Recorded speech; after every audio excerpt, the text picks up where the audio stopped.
the Senior Center Connecticut. Have a lovely class. Thank you, as usual. I'll be back with the microphone. Okay, thank you. Good morning, everybody. And now, yes, we do. I'm right here. Don't worry about it. Right here. So now the mask can go away because we're just about ourselves. And I hope you are comfortable on your sitting down, your cup of tea. Let's make sure that the sign over here, can you see it? Is the Milford Senior Center. Let me put it nice, better in the middle over here because we need to see. And what we need to see is this one. Look at this. It's not my hat, but we're lovely. It's so lovely. We are into the Christmas season, or otherwise, Natale.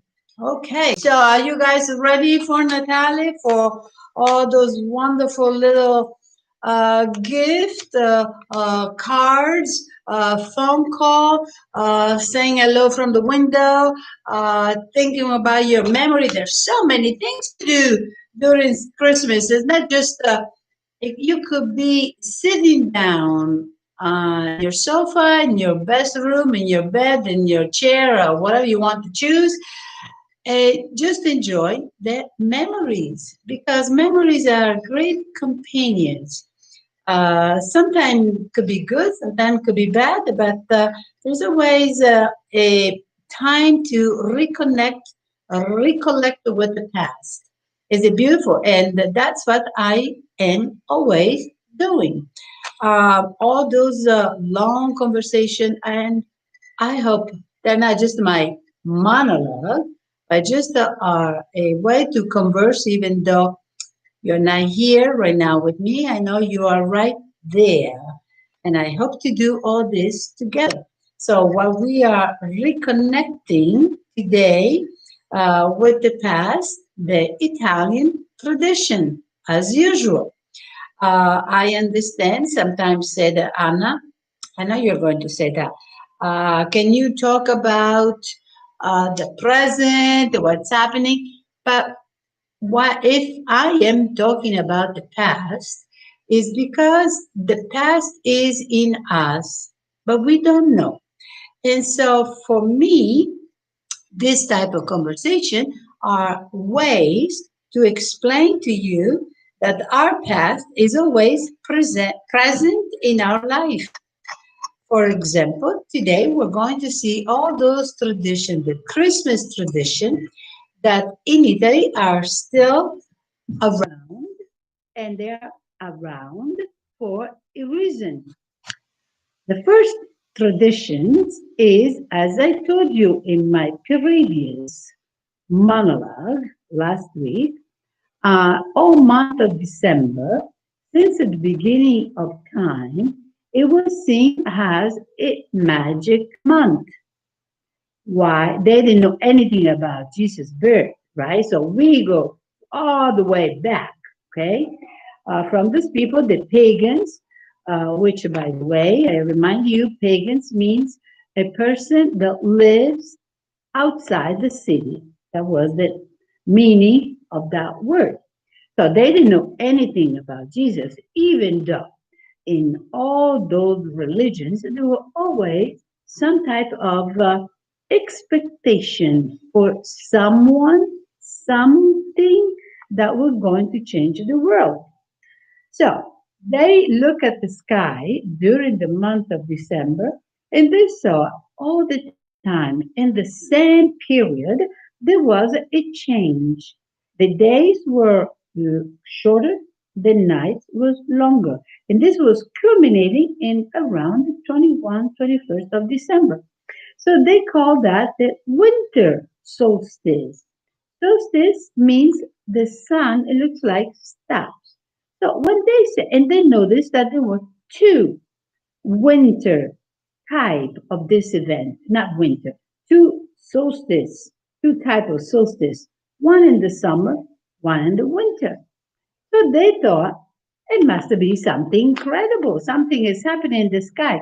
So they tried to give it this explanation, even though many civilization they explain this with astronomical, with a very scientific, if we can say, uh, explanation. They put around a kind of stories, okay? Because the stories is a way to communicate. The story comes when you want to communicate with everybody. So when they saw all the special events in the sky, they wanted to explain. Like, do you remember when we were children? We had enormous thousands of fairy tales that they were told. Everyone was telling us from the little spider, the rhymes, and everybody was things in school, and we were very happy to listen to them, even though within there was a certain moral within the fairy tales. So the pagans, those long ago, explained, for example, the Romans, that during this winter solstice, Saturn, the god, the first god, okay, had he was promoting peace on earth. So for 1 week from the 17th of December until the 23rd of December, the slaves were going to be boss. The boss was going to be slaves. And everybody was unheard in the Roman Empire. Can you imagine? And everybody was going to exchange gifts. So it was a week of peace. And any other tribes all around the world of the time, there was this very special events of peace. So now, when Christianity came, okay, 2,000 years ago, and started going all over the world, the church decided that the birth of Jesus was going to be a continuation of this magic month. If this month was declared for the month for peace and love, for respect among humanity, then this was the month when Jesus was born. In the past, in the present, in the future. This month will have the message, the historical message, the spiritual message of Jesus, and all the other religions somehow follow the presence of something different during the Jewish, the Christians, and all the other ones. They feel that there is something special during this month.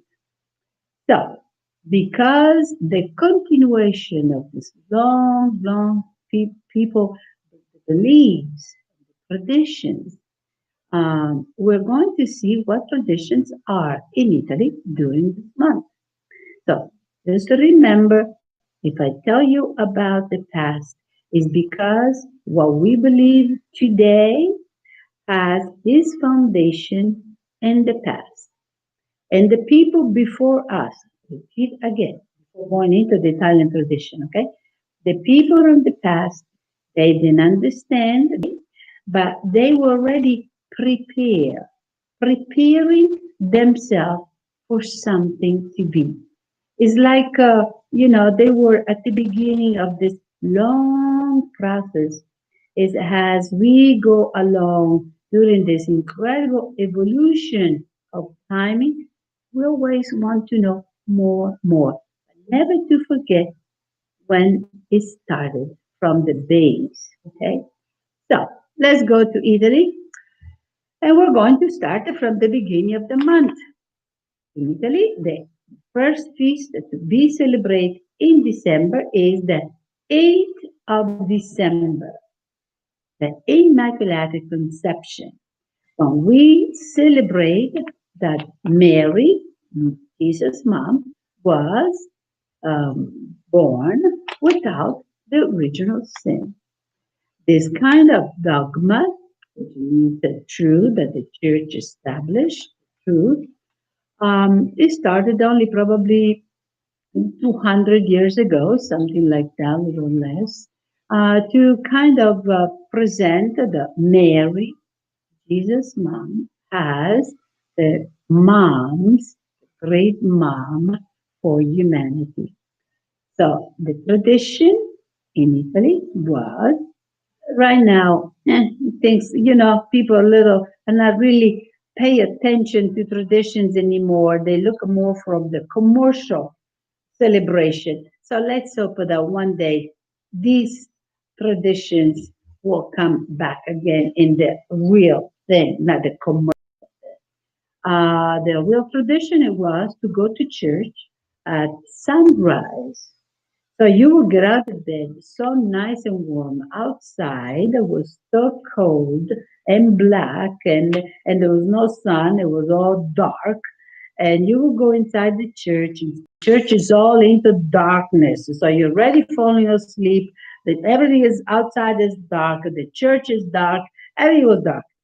So you go inside, and all of a sudden, the priest starts mass, and at the Gloria, all the lights comes up, all the beautiful, the candles, the light. It was like uh, all of a sudden going into heaven. And you would discover that you were not alone, but thousands of people were in that church coming out from all their cold or warm beds. Okay.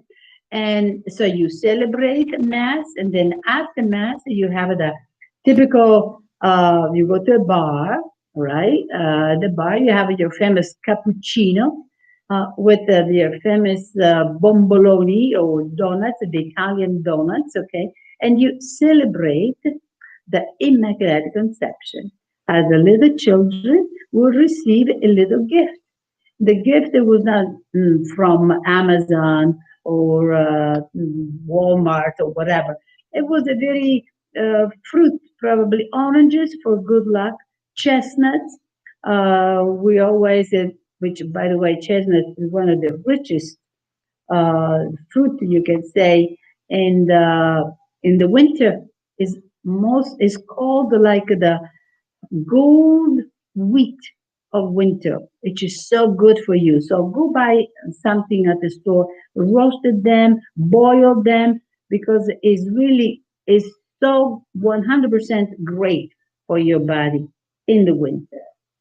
So the children will receive this little gift from Mama, Mama Mary. And then the day will spend within the family getting ready for the next Sunday. They actually, in Puglia, okay, the southern part of Italy, they were already having a, an early celebration because I started the 8th of December because it was my mother's birthday. And so when my mother's birthday, well, it was a big thing, going to church. I don't know if I was going to church or the Virgin Mary or because we were celebrating my mother's birthday. So it was already a big thing. And my father will always, he was such a great gentleman, always had for my mother the most wonderful gift. Very unexpected. It was very lovely. So this was in my house, right? But in the south already had another celebration, especially in Puglia, San Nicola. Niki, the famous San Nicola in Puglia, a Bari, is very big. And they start the 6th of December because they believe that there was a true Nicola. Nicola was a bishop, okay, in the 4th century AD, long time ago.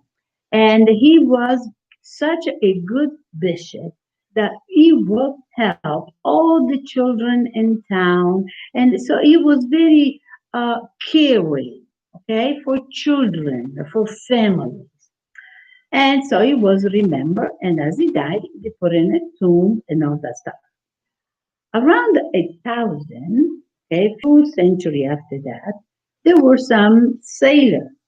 These sailors at the time, a church, in order to be really, uh, you can say, famous, so people, the pilgrims will go there, had to have a something very, or someone very special within, the inside the church, the body of something or someone, something that the people could go there and pray. So these sailors got the bones, the body of San Nicola. And they, overnight, they put all this body on a boat. And the people, when they saw, they thought it was just of the bones of an animal. So they didn't even pay any attention. So soon after that, they arrived in Bari and they start building this big church. And so it came San Nicola di Bari. Nicholas from Bari. And Bari, for now more than 1,000 years, is celebrating his patron. Okay, so from San Nicola from Bari, they start the famous, everybody was going to this church and asking because remember the bishop Nicola, later San Nicola, was famous for helping the children. So the people will go to this church to pray for the good life of these children. So it spread so much the story of this bishop or this saint that went all over Europe. And the older Europe, older state, older country, places, villages, it was called, yes, then Nicholas Santa Claus. So the Santa Claus that we have today is a continuation. So I told you as the reason the stories of today have a beginning and a long ago past. The Santa Claus of today is the continuation of the Bishop Nicola of almost more than 1,000 years ago was helping the children in the Turkey southern part of Italy, in the Mediterranean area. So Santa Claus is not just something from the America, the movie 34th Street with Natalie Wood. It's not just it didn't start there, Santa Claus. Santa Claus started from the reality of a person that loved the children. So this is the story in Bari, and now is all over the world. So what they special food, because we have to think about food too. The special food that the 6th of December in Bari they do is a type of pizza. Okay, this pizza is not made with dough, but it's made with mashed potatoes. So why don't you try this week? Okay, is it mashed potatoes, and on top you put a little tomatoes on top with a little cheese as usual pizza. But instead of having the dough, you do mashed potatoes. I think it's very. I tried and I love it. Okay, try it. One. So we did the 6th of December. We did the 8th of December. The 13th of December. The 13th of December is Santa Lucia. Come on, how many people? The most famous name in Italy are Anna, myself, because it was to pay respect to the mom of the Virgin Mary, which was to all the grandmother. At the time, you want to give respect to the grandma, so what do you call it? Anna. Okay? And Lucia, Lucy, from the song Santa Lucia, la di da da, from the famous song over here to the most beautiful sanctuary and places and everything. But the birth of Lucia is in Syracuse, okay? Sicilia. So all those Sicilians up there, pay attention because the 13th Soon is going to be go back with your memory, go back to your parents' story. It's going to be the day when Syracuse is exploding with joy to pay respect to this woman, which is true existed. It's not just a fantasy, it's not a story. Again, it was everything. All these big people always started, they were the beginning, okay, of Christianity. So there is always fourth century, fifth century, and at that time of preparation, okay, that they were trying to present this new religion. And so the story goes, they had to suffer in order to explain that, right? In fact, the Santa Lucia, her story is not any different from all the other one. She was a beautiful woman, but a young girl, and there was this guy that wanted to marry, but he was not Christian. So she refused him, and because one time the mom was very sick, so she prayed God to cure mom. Mom got better, so she wanted to be a nun. She didn't want to get married. This guy, though, was very persistent. And actually, in those days, if they're persisting, it's not they just follow you or call you, nothing. This guy, story goes, that he kind of very tragic, but remove her eyes. I mean, just thinking about, right? But because by a miracle, the eyes somehow came back. So she could not see. She was blinded. Then she came back. So that's why we have Santa Lucia is the patron of oculist for problems with your eyes. Okay, and so she was not this man who was getting so upset with her that she was trying to destroy her body in many ways. But all the time, Lucia was coming back better than before. Finally, she killed her, and from that moment on, Lucia became the patron of Syracuse. And is being considered again into is being put into this magic moment of December because Lucia, this young virgin, this woman, to be kind of an inspiration. It was not in July, but it's not August, it's not February, it's not this. It's at the end of the year to kind of inspire everybody to be strong and to believe in yourself with simplicity and purity. So there's a beautiful figure. So Syracuse in Sicilia is celebrating with a very special food outside that their religious ceremony. There are many feasts and celebration. But even with a religious, but there are even food. I mean, you cannot remove food from an Italian celebration, right? So what they have a very special. It's not bread, but is a type of is a dish. Let's put it that way. It's not made with flour because everything is made with flour. Pasta with flour, cake with flour. You just name it, right? It's made with the seeds, a grain. Okay, the seeds of a grain, right? Because they feel it's like the beginning. This inspiration from Syracuse, from Lucia, and this is called kucha, kucha, right? Because kucha, and some of you, come on, remember when your parents said that? Probably there is a little different accent, but kuchia, kuchia, probably. Kuchia, kucha, something like that. It means seeds. And so they put all these grains, this little seed, they put it together and they cook with the boil. And then they had the ricotta and spice, or somebody can add chocolate.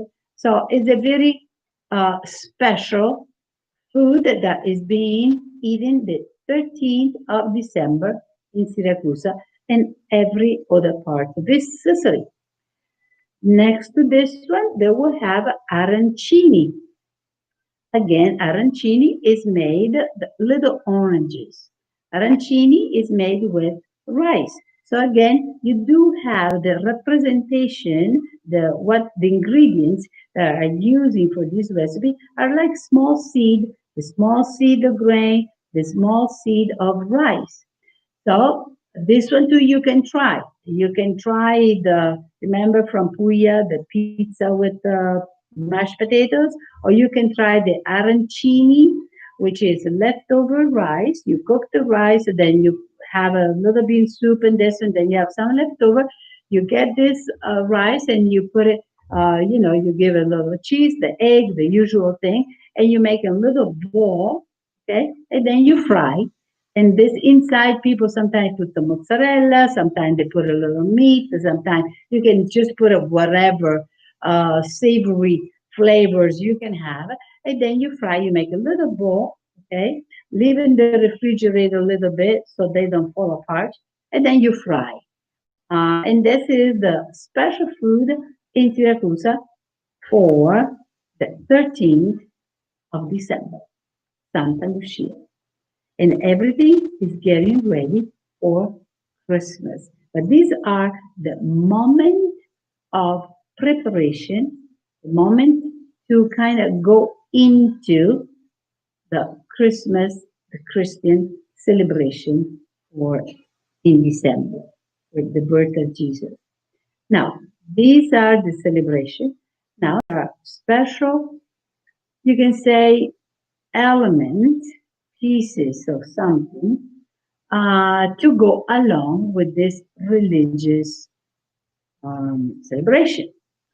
And the one that's very interesting is, let me see if you can remember, is, well, it could be that too. I don't know if many of you said that. The mistletoe.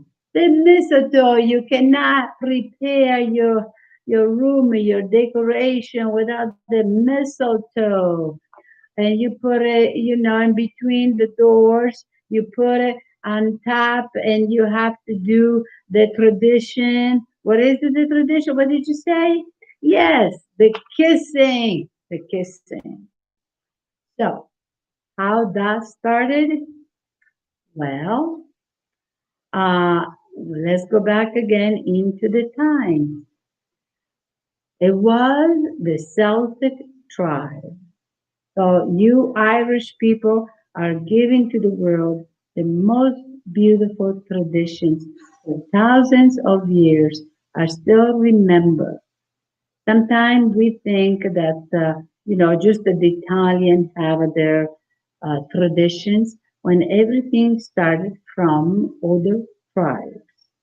And the other tribes that were uh, what they had more abundance, you can say, of in Europe of tradition were the Celtic, okay, the Irish people.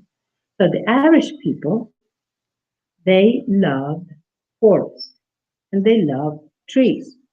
So they didn't build churches as we consider today, but all their ceremony was done next to, especially an oak tree, because they believed that the tree were the connection between earth and sky. When they were doing this type of celebration, they noticed that on those trees, they were like a it's almost they grows into a bunch, okay, all connected. There were these small leaves, and then next to those leaves, they will have white little balls. Okay, they look like a little diamonds, a little jewels, right? But they start noticing that this type of plant didn't have any roots. Usually, everything has roots. The flowers, the roots, the fruit, the vegetable, the plant, the whatever, the bushes, everything needs to have a roots, okay, in order to grow. This plant was just growing from a branch. And that was that. So they look at that and they said, this is unbelievable. This is a gift from God. This is a miracle because not all the plants. I mean, we're talking this more than 2,000 years ago. You look at these incredible uh, presentation really from nature, and all of a sudden you find something that's totally different. But if it's different, it doesn't mean that it's negative. If it's different and it's so pretty, it means that it could be good for us. And see, when we look today at nature, when we look outside, we feel like, oh, today I don't like it. We present our feelings towards Mother Nature, which is sometimes those feelings have to satisfy us. If outside is raining, but we want the sun, we are accusing the weather, the Mother Nature. If it's too hot, if it's too cold, if it's not sunny, if it's too dark, if it's the tree is bothering us, and whatever it is, we just eliminate. In those days, when they were looking at those facts, they saw Mother Nature as their own identity, and they were paying respect to this identity by creating a story or a way to explain that. So when they saw this mistletoe, they thought it was a message from God, and they will get the priest. They will get out with the white, all dressed up in white, and they had a gold knife, if you can say, and they will cut this this bunch, okay, of plant with no roots, and they will bring it in, and they were making this celebration. Uh, the word mistletoe in Celtic meant healer because they were using this plant to cure infertility, something with epilepsy, something that was with your body, that was some sudden change of your health. So the mistletoe was called the healer. As it went with the century, arrived the story, Ireland, England, the close by, okay?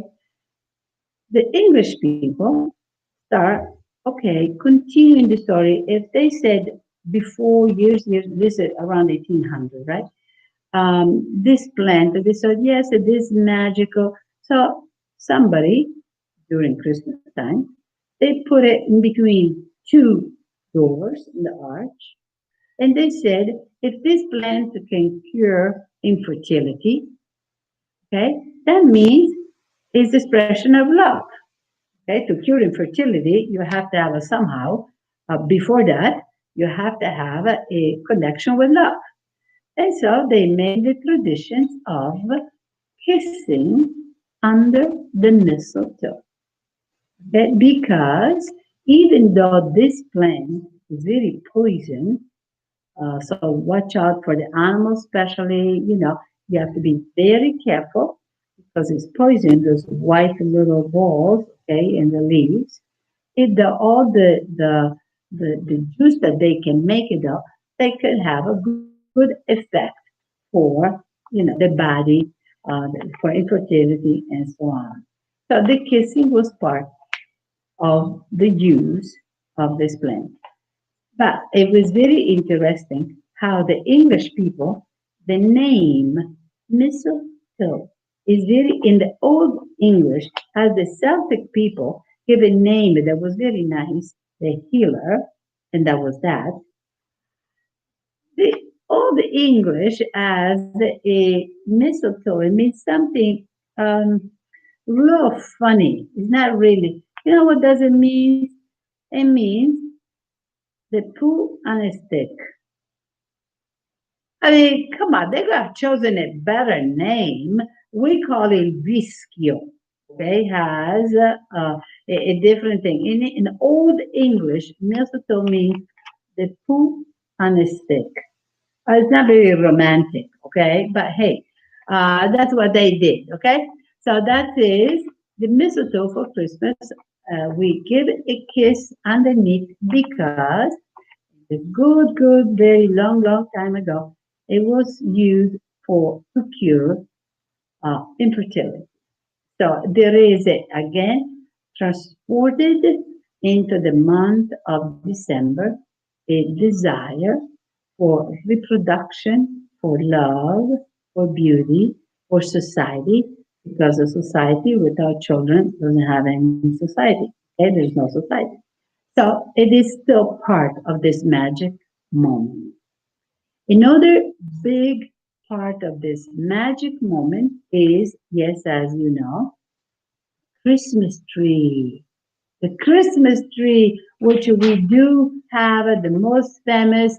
Don't regard my vocalist experience, but oh Tannenbaum, oh Tannenbaum, da da da da da da da. All right, so who did that? That is not an Italian song.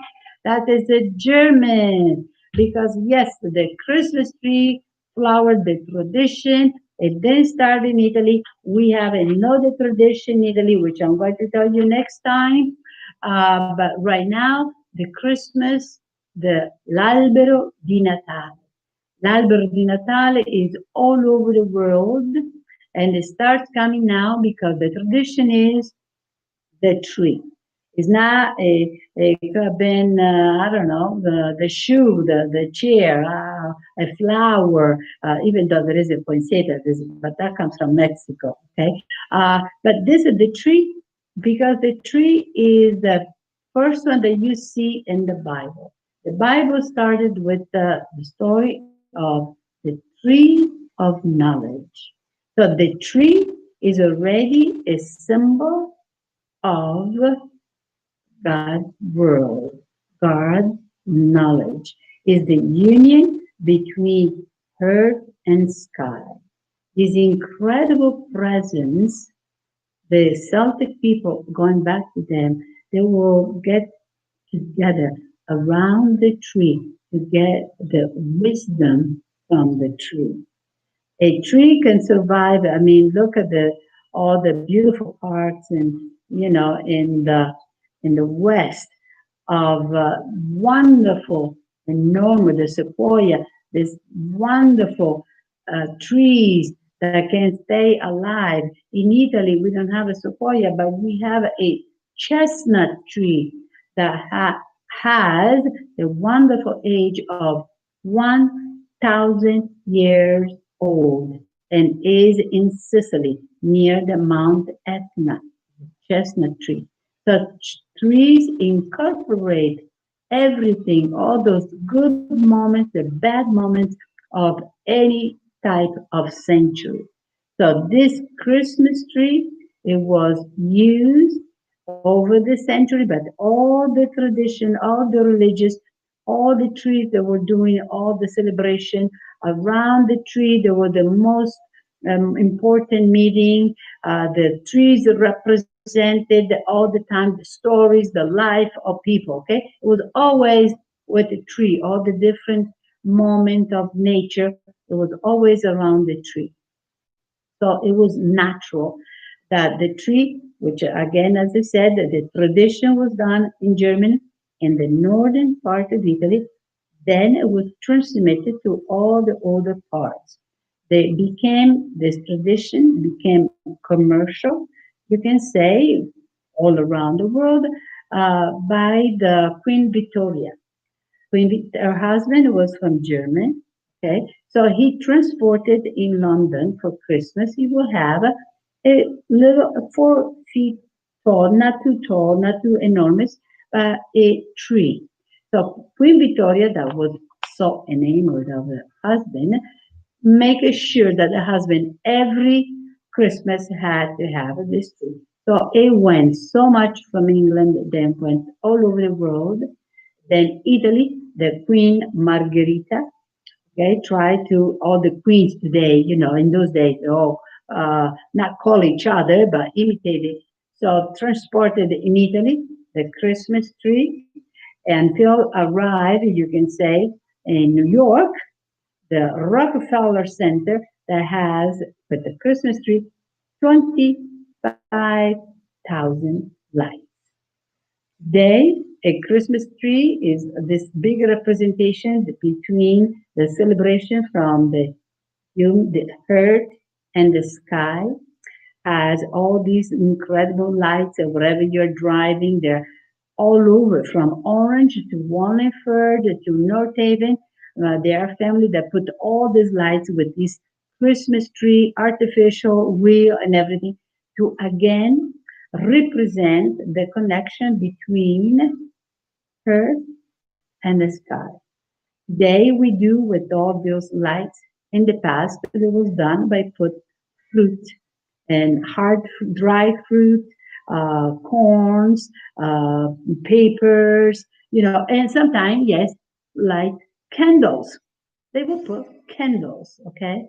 Now, even the church try to have, or the churches try to have this Christmas tree on the altar, and where is the altar, next to the altar, because again, during the medieval time, the churches will have these trees, and they will be covered with fruit to kind of remember, have a presentation of what heaven could be with all these trees.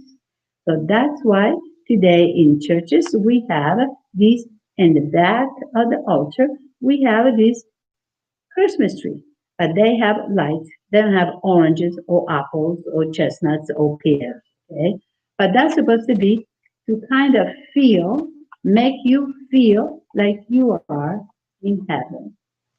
So there is this wonderful connection between this magic moment of December between earth and the heaven, heaven e la terra, il cielo e la terra. So, my friend, I thank you so much for being together again. I hope they're not just a monologue, but they are a way to be together with all my friends, people here at the Milford Senior Center, and I will never stop to say their name, from Marco to Angelo to Virginia to Vittorio to Elisabetta to Filomena to everybody else. And I don't want to forget Bettina. Everybody's in my heart. Wishing you a very pleasant week. And you know what? I'm going to see you next week again with more story, because we need to know the past in order to understand the present. And what all your parents told you, they were not just a very simple fairy tales. They were part of our humanity and part of our life. So again, as usual, God bless you. Have a very nice week. And even if it's so, don't ever give up. God bless you and have a very special kiss. Mwah.